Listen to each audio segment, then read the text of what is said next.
প্রাতিষ্ঠানিক, সাংবিধানিক সকল জায়গায় আজকে নির্লজ্জ রাজনৈতিক হস্তক্ষেপ একেবারেই স্পষ্ট।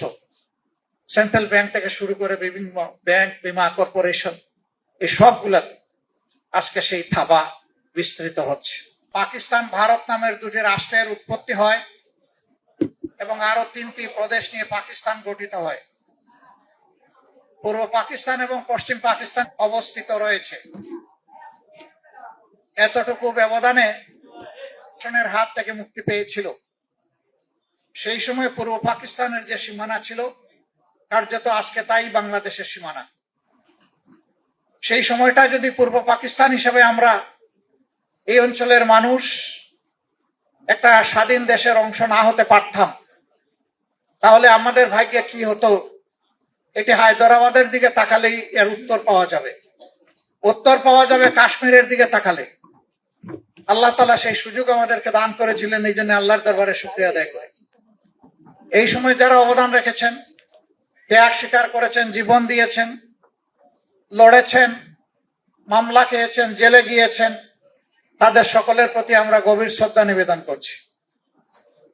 এরপরেই পাকিস্তান তার অভিষ্ট লক্ষ্যে পৌঁছার জন্য কার্যক্রম শুরু করলেও কার্যত পাকিস্তানের শাসকদের দূরদৃষ্টির অভাবে তারা পূর্ব পাকিস্তানের উপরে ইনসাফ করতে পারেননি, যার কারণে দুই জায়গায় বৈষম্য তৈরি হয় এবং তার বিস্ফোরণ ঘটে 70 সালের নির্বাচনের পরেও যদি জনগণের রায়ের প্রতি তৎকালীন সরকার যারা ছিলেন তারা সম্মান প্রদর্শন করতেন, তাহলে চিত্র ভিন্ন হতো।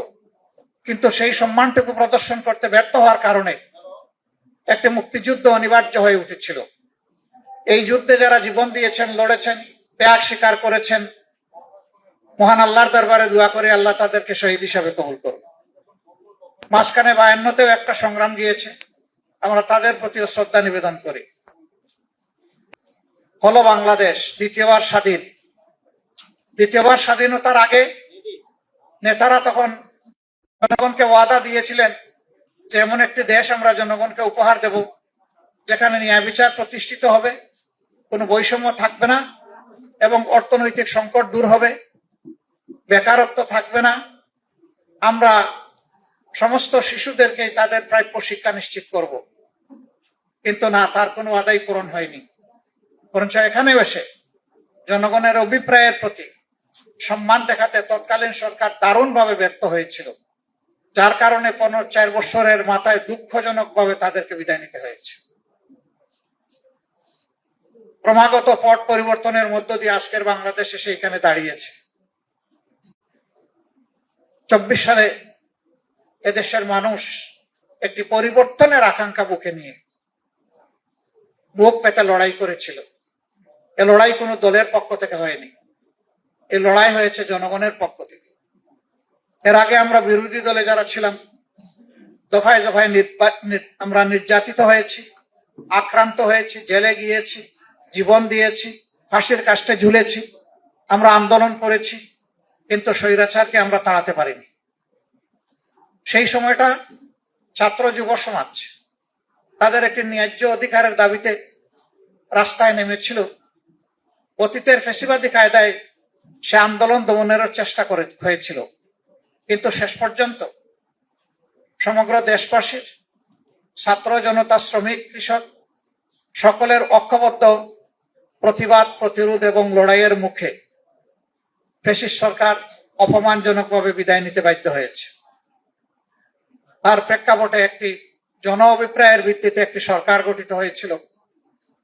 তারাও জাতির উপরে শেষমেশ ইনসাফ করতে পারেননি। এই জাতি বেইনসাফের শিকার হয়েছে। বিভিন্ন কথা এখন অনেকে নিজের থেকেই স্বীকারোক্তি দিচ্ছেন। সেই সময় যারা সরকারে ছিলেন আর অনেকে চুপ করে আছেন। তারা যদি ইনসাফ করতেন, আমরা বিশ্বাস করি আজকের বাংলাদেশের চিত্র হতো সম্পূর্ণ ভিন্ন। এটা করতেও তারা ব্যর্থ হয়েছেন। নির্বাচনে জনগণ বিপুল উৎসাহ উদ্দীপনা নিয়ে অংশগ্রহণ করেছে, ভোট দিয়েছে। ভোট হয়েছে সুষ্ঠু, রেজাল্ট সুষ্ঠু হয়নি এটা ইতিমধ্যেই আত্মস্বীকৃত বিভিন্ন সাক্ষীও পাওয়া গেছে। আমি ওইদিকে যাচ্ছি না। তারপরেও আমরা চেয়েছিলাম দীর্ঘদিন ফ্যাসিবাদী শোষণের জাতাকলে পৃষ্ঠ এই জাতি আস্তে আস্তে গণতন্ত্রের রৌটে উঠে যাক। সেই জন্য আমাদের হাজারো আপত্তি রিজার্ভেশন থাকা সত্ত্বেও আমরা সেই নির্বাচনের ফলাফল মেনে নিয়েই সংসদে গিয়েছিলাম। একদিনে দুটি নির্বাচন, একটা ছিল সংসদ নির্বাচন আর একটা সংস্কার পরিষদের নির্বাচন। গণভোট, দুইটা ব্যালট পেপার ছিল, জনগণ দুইটাতেই রায় দিয়েছে, কেউ একটাতে রায় দেয়নি। এর আগে আমরা সমস্ত রাজনৈতিক দলগুলা বলেছিলাম গণভোটের রায় আমরা সকলে মেনে নেব এবং সেই অনুযায়ী দেশ পরিচালিত হবে। কিন্তু ভোট অনুষ্ঠিত হলো, তারপরের দিনই বর্তমান সরকারি দল তারা তাদের ধারণা পরিবর্তন করলেন, তারা গণভোটকে অস্বীকার করলেন। দুটি শপথ নেওয়ার কথা, একটা নিলেন আর একটা নিলেন না। কেন নিলেন না তার ব্যাখ্যা তারা ইতিমধ্যে দিয়েছেন। তারা বলেছেন নির্বাচন হওয়ার স্বার্থে তারা জনগণকে অনেক কিছু বলেছেন, আসলে এটা তাদের মনের কথা নয়। যদি রাজনীতিবিদরা এইরকমই জনগণকে ধোঁকা দিয়ে থাকেন, তাহলে রাজনৈতিক প্রতিষ্ঠানের উপর জনগণের আস্থা তৈরি হবে কিভাবে? আমরা বিস্মিত, আমরা নিন্দা জানাই, ঠিক হয়নি জনগণকে এইভাবে ধোঁকা দেওয়াটা।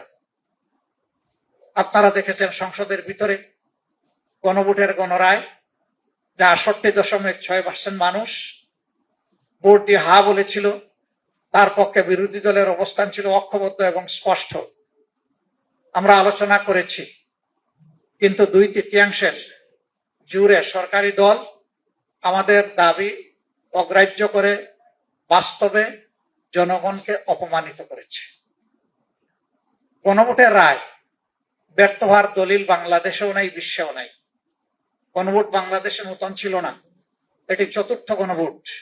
এর আগে ৩টে গণভোট অনুষ্ঠিত হয়েছে এবং যথারীতি তার গণরায় বাস্তবায়িত হয়েছে, কিন্তু এবারে সেই প্রথমে বিপত্তি ঘটল। আমরা জানি কি জন্য ঘটেছে। আমরা যা আশঙ্কা করেছিলাম এখন তা স্পষ্ট হয়ে উঠেছে সমাজে। আর্থিক, রাজনৈতিক, প্রাতিষ্ঠানিক, সাংবিধানিক সকল জায়গায় আজকে নির্লজ্জ রাজনৈতিক হস্তক্ষেপ একেবারেই স্পষ্ট। সেন্ট্রাল ব্যাংক থেকে শুরু করে বিভিন্ন ব্যাংক, বীমা কর্পোরেশন, এই সবগুলা আজকে সেই থাবা বিস্তৃত হচ্ছে এবং সমাজের অপরাধী লোকদেরকে গুরুত্বপূর্ণ জায়গায় বসিয়ে দেওয়া হচ্ছে, যাদের বিরুদ্ধে অপরাধ বিভিন্নভাবে প্রমাণিত। এইভাবে যদি দেশের অর্থনৈতিক ব্যবস্থাপনার উপর রাজনৈতিক অনিয়ার্য হস্তক্ষেপ অব্যাহত থাকে, তাহলে ইতিমধ্যেই অর্থনীতির দুই অঙ্গের এক অঙ্গ মাটির সাথে পড়ে গোড়াগড়ি বাচ্ছে, স্টক মার্কেট, আর একটা অঙ্গ ব্যাংক, বীমা কর্পোরেশন। এটাও যদি এলোমেলো বিধ্বস্ত হয়ে যায়, তাহলে জাতির গন্তব্য কোথায় গিয়ে দাঁড়াবে? মূল দায়িত্ব সরকারি দলের, তারা এই দায়িত্ব এখন পর্যন্ত পালন করার কোনো সদিচ্ছা তাদের ফুটে ওঠেনি। কিন্তু আমরা এই দেশকে ভালোবাসি। এই দেশকে ভালোবাসার কারণেই আমরা মনে করি যে আগামী বাজেট কেমন হওয়া উচিত সেই ব্যাপারে জনগণের অভিপ্রায়কে অনুধাবন করে জনগণের সামনে আমাদের চিন্তাগুলো পেশ করা উচিত। এটি বাজেট নয়, এটা বাজেটের পূর্ব ধারণা। এখান থেকে যদি সরকার ভালো কিছু পিক আপ করেন, জনগণ উপকৃত হবে। এটা কোনো দলের বিষয় নয়। আমরা এই বাজেট কোনো দলের জন্য দিচ্ছি না। এই বাজেট 18 বা 20 কোটি মানুষের জন্য হতে পারে। আমরা যে প্রস্তাবনাটা জনগণের সামনে পেশ করব, এটা শর্ত আছে। এই বাজেট বাস্তবায়নের জন্য সততা, স্বচ্ছতা লাগবে, জবাবদিহিতা লাগবে। সততা, স্বচ্ছতা, জবাবদিহিতা যদি নিশ্চিত করা যায়, আমরা মনে করি যে বাজেট প্রস্তাবনা আমরা করব সেটা অবশ্যই অর্জনযোগ্য, এটা অর্জন করা সম্ভব।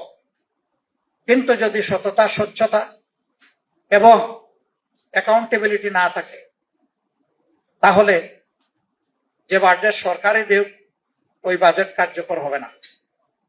আরো কিছু বিষয় আমাদের প্রস্তাবনায় থাকবে, সেটা এখানে এবং সংসদে। আমাদের ফিসকাল ইয়ার হচ্ছে জুলাই টু জুন।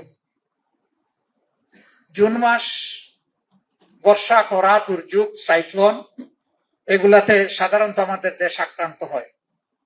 আমরা লক্ষ্য করি এডিপির একটা বিশাল অংশ শেষের 2 মাসে তাড়াহুড়া করে বাস্তবায়নের চেষ্টা করা হয়। এটি বাস্তবায়ন নয়, এটি হচ্ছে গণলুটপাট। এর সুফল জনগণ পায় না, কিছু অসৎ সুবিধাভোগীদের পকেটের সুফল চলে যায়। আমাদের ট্যাক্সেশন কালেকশনের যে পদ্ধতি রয়েছে এটা দারুণ ত্রুটিপূর্ণ। যারা ট্যাক্স দেন তারা 3টা ট্যাক্স দেন। একটা ট্যাক্স ট্রেজারিতে জমা হয়, একটা কিছু ব্যক্তির পকেটে যায় যারা ট্যাক্স কালেকশন করেন, আমি সবার কথা বলছি না, কিন্তু অনেকেই। আর একটা চাঁদাবাজদের পকেটে যায়, ব্যবসায়ীরা অতিষ্ঠ, যার কারণে ট্রেজারির ট্যাক্সটা তার টার্নওভার ভলিউমের দিক থেকে ছোট হয়ে আসে। এখানে যদি সততা এবং স্বচ্ছতা মেনটেন করা যায়, অটোমেটিক্যালি ব্যবসায়ীরা বিপুল উৎসাহ নিয়ে আরো বেশি ট্যাক্স দিবেন জনগণ, রাষ্ট্রকে। রাষ্ট্র এবং জনগণ উপকৃত হবে।